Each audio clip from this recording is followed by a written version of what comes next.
All right. Welcome to the Failed Outdoors Road Hunter podcast. Today, we are sitting at, what is this? The Basket Slough Nature Reserve, just west of Salem, Oregon. We thought we'd come here and check out some wildlife. So, our left, we've got a pond full of coot and a bunch of different ducks. So that's fun. Give us a nice little view while we record today's episode. So what are we talking about today, Eli? Fishing? We are talking about fishing. Why are we talking about fishing today? Because we went to Wildlife Refuge. Sort of. Yeah, kind of. I think we talked a little bit about it actually being more along the lines of it's pond stocking season. Yeah. Yeah. So noticing, in Oregon, the ODFW, Oregon Department of Fish and Wildlife, do a schedule of when they're going to stock what lake. Right. Not what day, but like what week. Yeah. And they changed that a little bit recently in the last, 2 years. Yeah. It used to be, hey, we're going to put this many fish in this pond on this day.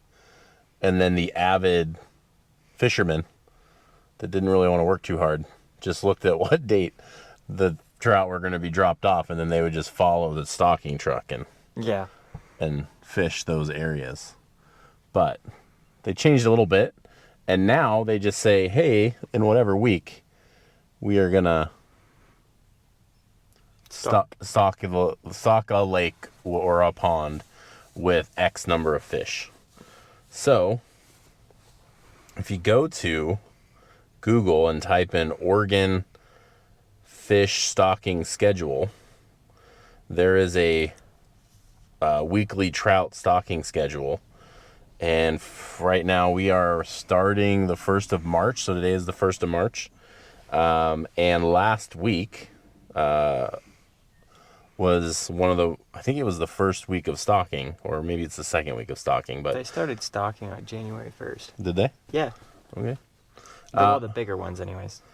But I know for some of the some bodies of water close to us, so there was a bunch of lakes, reservoirs, and ponds that had some fish added the week of February 24th through the 28th. And there was a good amount that were added to each one. Cottage Grove Reservoir got 3,700. E.E. Wilson, which is a pond really close to us, maybe, 20, 25 minutes from where we are. They got 1,390 fish. How many trophies? No trophies. No trophies. So, yes, the schedule gives a legal, trophy, or brood as far as the stocking type of fish that are going to go in. There are 1,390 legal fish that were added to the E. Wilson pond. Another one's pretty close to us. It's actually a pretty cool pond, Sheridan Pond. That one got 600. South of us, Dexter Reservoir, 2,500. So we're hitting the season. You're hitting the season for fish. All right. So if we were going to get into this pond / small lake fishing, because right now the law is we can fish lakes And ponds and reservoirs, but not streams. Or rivers. Well, no, because we can still fish the Willamette. You can. I thought you could only fish the Willamette for like steelhead, salmon, and bass, not trout. Okay. I'll have to look into that. I could be wrong. Maybe while we're going through this. Yeah. I should probably look at that. Yeah, let's look that up real quick. Let's do a fact check. Fact check your dad. Be like, you're wrong, dude. You're wrong. But, anywho, because it's early, like midwinter, we can't get out into streams and rivers, but we can get out into ponds and small lakes and reservoirs or lakes and reservoirs to do our trout fishing. And a great way, if you're new, to not just aimlessly go around and throw tackle at places that don't have fish. A really great way to do that is the Oregon stocking schedule. We started doing this a couple of years back because we were the ones that just went to random places that didn't have fish and tried to fish. I was And then wrong. somebody told us that we could find out where the fish are being stocked. So we started doing that, and we started having some success. Did I just hear you say that you were wrong? Come on. Say the words. Say the words. I was wrong. All right. I love it. So you can fish Willamette. Yeah. You can fish almost all rivers. You just can't fish streams and creeks. Yeah. Right here. Thanks for the fact check. Love it. All right. So if it were me, if I was going to start over, and I just wanted to get out real quick, find some quick success at fishing, the stocking schedule is a good way to do that. Yeah. We've had success at E.E. Wilson. We've had success at Sheridan Pond. We've had some success At Willamina. at Willamina has a pond. Yep. Some of the other ones, I think St. Paul has a pond. Where's that? It's a little bit north of Salem. But Alton Baker and Eugene, Dexter Reservoir, we've had some success out there. Trolling right next to that bridge is pretty amazing. Junction City Pond, sorry, it wasn't St. Paul, it was St. Louis Pond, which is just north of Salem. Here's a good one. Inner City Ponds. Oh. A yes or a no? No.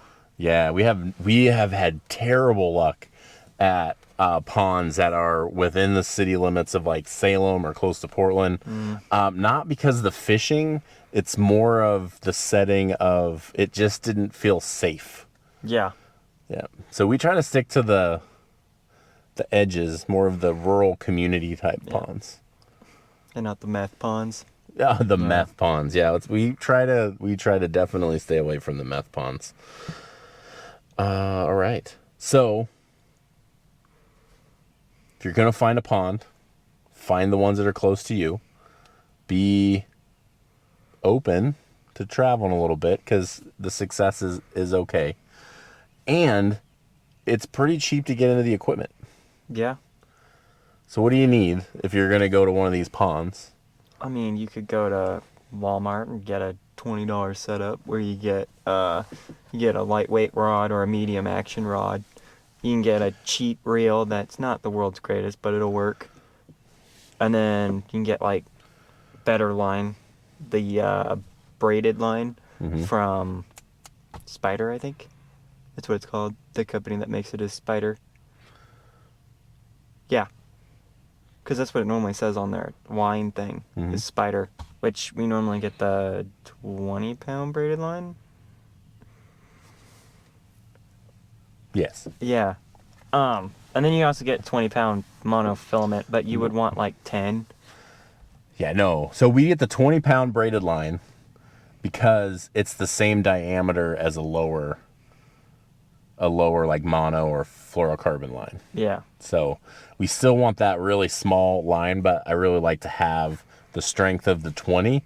But I still don't run my hooks or lures right off the braided line. We add that leader onto the end of it. So normally I'm going to get a 10 or less pound line from a monofilament side to do my leaders.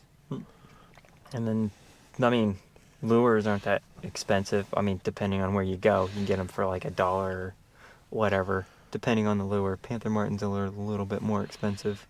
Rooster tails are too. Castmasters are relatively cheap. Yeah, so we normally use 3 main lures. Yep. So we fish in a couple of different configurations. But if we're going to want to, so if we get bored, this is the part, right? When you're pond fishing or lake fishing, the boring part is you're going to have a setup where you cast and wait. Yep. But you could get bored. So if you get bored, you're going to want to cast and reel, which is the lure setup. So when we do the cast and reel, so sometimes we do like one of us will do the cast and reel and the other will do the sit and wait, and then we switch, because in Oregon you can't use two Fishing rods anymore. fishing rods unless you have the dual rod endorsement, and That's expensive. I'm cheap. I don't want to pay extra to Yeah. have another rod. Instead, I pay extra to have another human. Yeah. So we still do two rods, just we switch back and forth. So one of us will usually be doing the cast and reel with a lure. The other will do the sit and wait, and we'll talk about that configuration in a minute. But we're using 3 different styles of lure. One is a Castmaster, very effective. I like the greens, the blues, and the reds. Yeah. But the red ones, I think you can get them in gold and silver. Yeah. The gold works way better than the silver. Yeah, gold has seemed to get more success. Yeah. So those are the 3 we normally use, but you can also get an all silver and all gold. Yeah. We have all 5, but usually it's that little bit of color that really helps. Yeah, especially because I think you can get the red and sparkle, and once you get blood on the sparkles, you just slay fish. Yeah. Yeah. Then on the other side, the Panther Martins, we're gonna use either yellow with red dots Yep. or black with yellow dots. And those work better in the high lakes. Yeah, that's true. Because we've had a lot more luck with those in high lakes than the low lakes. Yeah, and normal, like in my mind, when I first started, I went with the idea that I want to kind of match my bait size to the size of fish that I'm going to catch, and that was kind of wrong. Usually, we use a bigger lure than you would expect. Yeah. And we actually get more Fish to catch in a hits big one. when the lure is a little bit bigger. Yeah. It's kind of like the bass. They like the really, really big ones. They don't really like the small ones. Yeah. So, technique-wise, and we'll get to this in a minute. So let's wait for technique. We're going to talk about setup. So that's the cast and reel setup. It's basically a spinner of some sort. Our main are Castmasters and Panther Martins. We don't use Rooster Tails too often. Yeah. Mostly because they seem very, very similar to the Panther Martin, and I just can't get myself to pay the same amount for the same lure, just with little fuzzy things on the end. Yeah. So one of those in those color configurations seem to work best. I don't, on the Panther Martins, I don't think the gold versus the silver flashing. We've tried all the configurations. It's been mainly just the body color of that, Yeah. right? Yeah. We've fiddled with making our own, and we have had 0 success making our own spinner lures. Yeah. I don't know if we're just not getting the right color configuration or not, but I'm not sure. yeah. But you can do that if you like arts and crafts. We call it like outdoor arts and crafts. Yeah. All right, the sit and wait methods. There's a couple options. We only use one of them. Yeah. One option could be a float down to some split shot to kind of get your like bait down just a little bit, and then the leader out a little bit more to a hook, and you're either going to use a power bait of some sort or you're going to use a worm. Use the worm. The power bait sucks when you're doing the bobber method. Absolutely. It's built because the power bait floats. Yeah.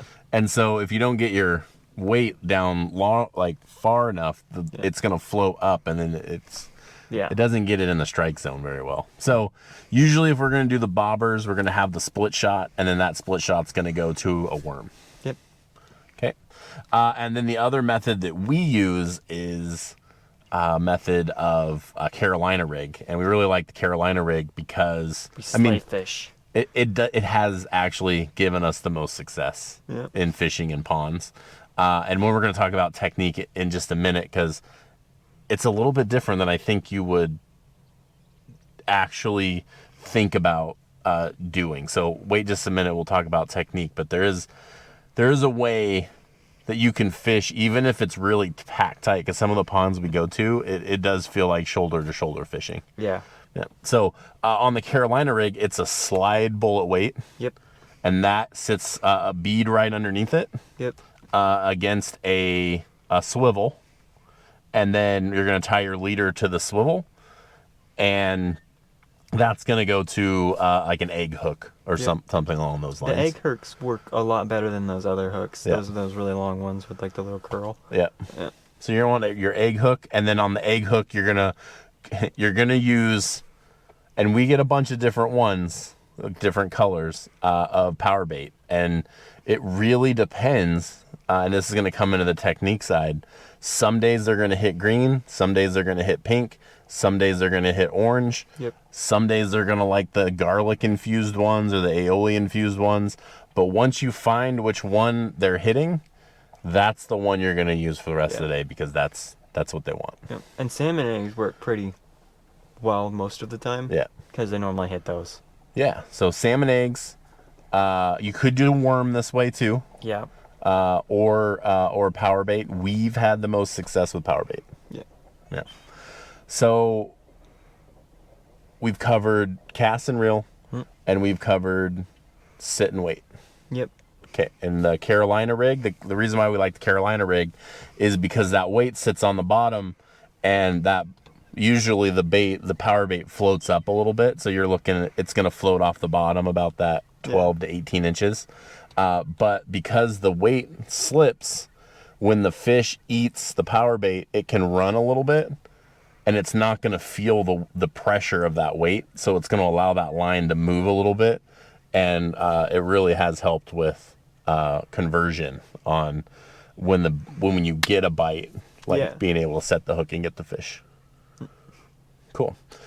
Some convenient items this is important, because standing at the pond for an hour waiting is hard. So chairs.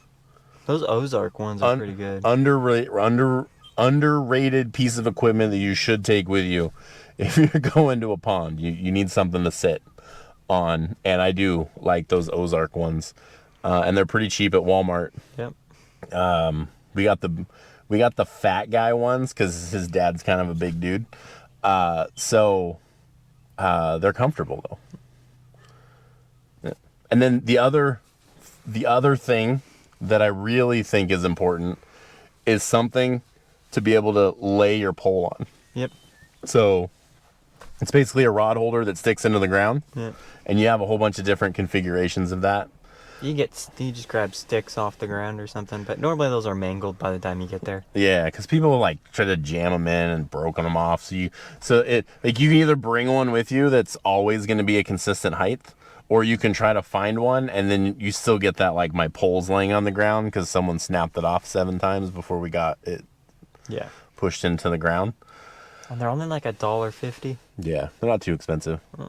And then we actually don't use this, but I've seen it, and I keep wanting to buy them, but I don't, is that little bell. Yeah. Like, you get these little bells that you can clip on the sit and wait ones, especially with the Carolina rig, because when the fish hit the Carolina rig, it just like bam, bam, bam, and then that bell rings, and you're like, oh, I got a fish. So you phone scrollers, if you have, coverage while you're at the pond, you might be looking at your phone and completely miss the bite. But with the bell, you can totally Facebook while you're fishing. Or YouTube. Watching us while you're fishing is definitely going to be a great idea. All right, technique. Moving into technique. If you were going to, how do you, because you talked about it, if you can get this, you're going to slay fish. But I've also been out there when we've used the lures where we've got 0 bites. Yeah. So what's going to help with getting fish to bite? Well, it depends on the day. If it's, you got to get the right colors. Right colors.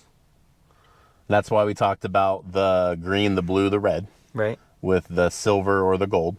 Like, that little flash mix is pretty decent. Yep. Sometimes you can put the garlic gel.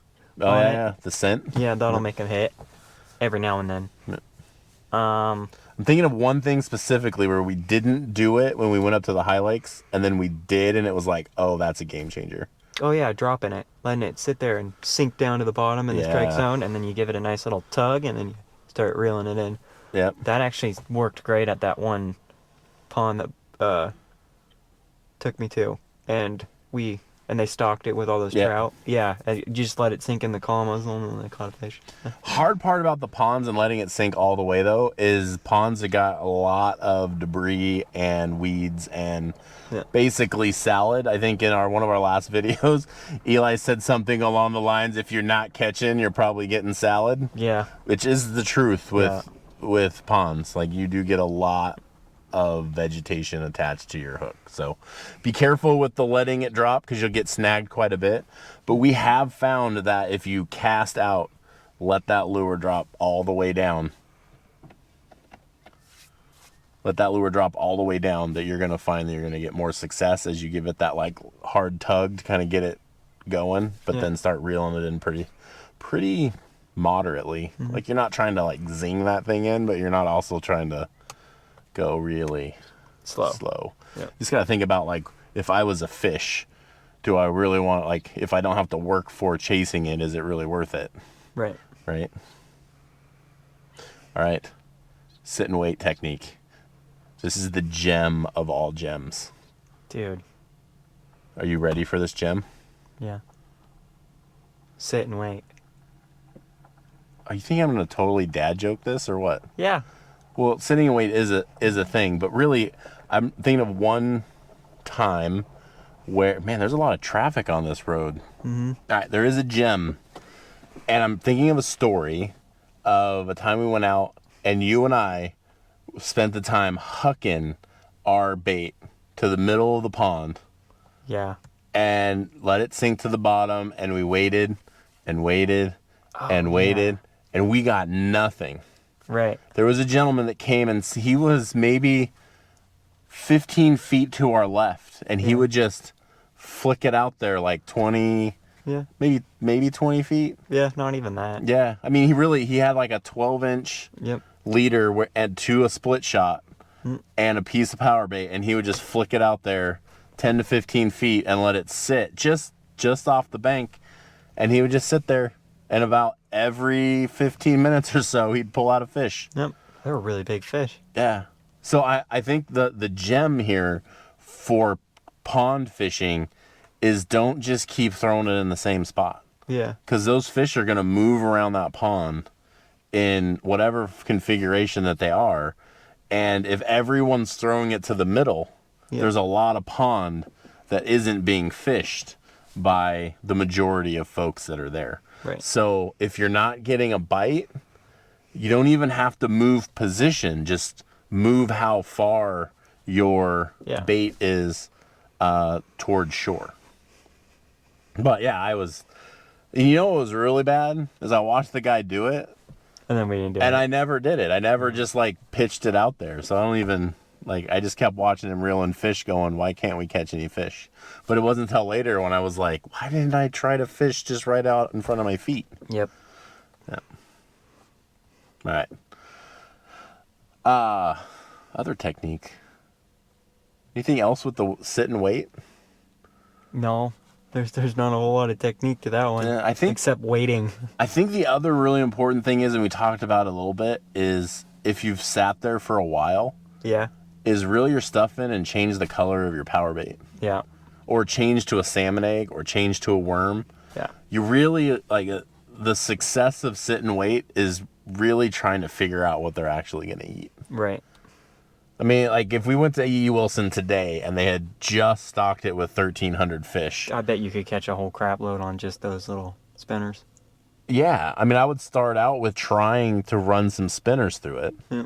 Then, if I wasn't successful, then I would switch over to my sit and wait, and but I would give it a little bit of time, and so I would take my color of my power bait and I'd go out far and let it sit for 10 or 15 minutes. If I don't get a hit, I'll reel it in and I'll do it a little bit closer. If I still don't get a hit, I'll reel it in, I'll change the color, throw it out far again, throw it out closer. If I don't get anything, I'm just gonna keep changing those colors until I finally get some success. And as soon as I find the color or the bait that they're looking for, boom, I'm gonna go with that. And if it's been a while since I've got a bite, maybe I'll move. Yeah. but I think that's the ticket. That's how we've really seen success.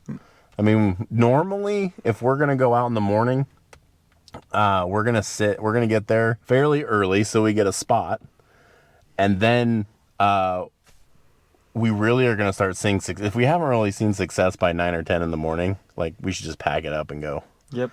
That 9 to 10, because you think about stocking at wherever they're breeding these fish, they're gonna feed them on a schedule. Right. And so they're going to feed them probably in the morning, and they're probably going to feed them in the evening. So we've had more success around that 9 to 11 Yeah. and that like right before dark. So that like 4 to 6 Yeah. range, something like that. All right, what else we got? That's it. That's it? Yeah. All right. Well, I think that's what we got about fishing. Chase this fishing stocking schedule. If you're new to fishing, it's a great way to get started. If you've been in fishing a while and haven't had some success, maybe it's a good idea to maybe try this method to re-spark your interest in fishing. Because then we go like 3 years without catching any fish. Yeah, it was a while. So we've really put some time into trout fishing. Yeah. We're still not very good at streams and creeks. Nope. But if we want to go catch some fish, this is usually a good way to do it. We're probably going to spend a little bit of time in the next few episodes fishing because that's the season right now. Yep. Looking forward to getting the kayaks dusted off from the fall. See if we can't get out. We haven't done a lot of bass fishing. Right. And we'd really like to try some coastal bass fishing. So maybe here in another episode or two, we'll get the kayaks out, see if we can find a little lake on the coastal side, and see if we can't. I'm not even gonna say slay the bass. I mean, we saw what happened with our surf perch. We're probably gonna have a similar experience with bass, and maybe. I'm just going to throw it out there because he laughed at me a lot. Maybe there might be a dad flips over and gets wet incident. That'd be great. Yeah, that'd be good. All right. Well, look forward to some future content. Check out our website at failedoutdoors.com. And for all of you that go out in the woods and suck, we tip our hat to you. All right. See you later.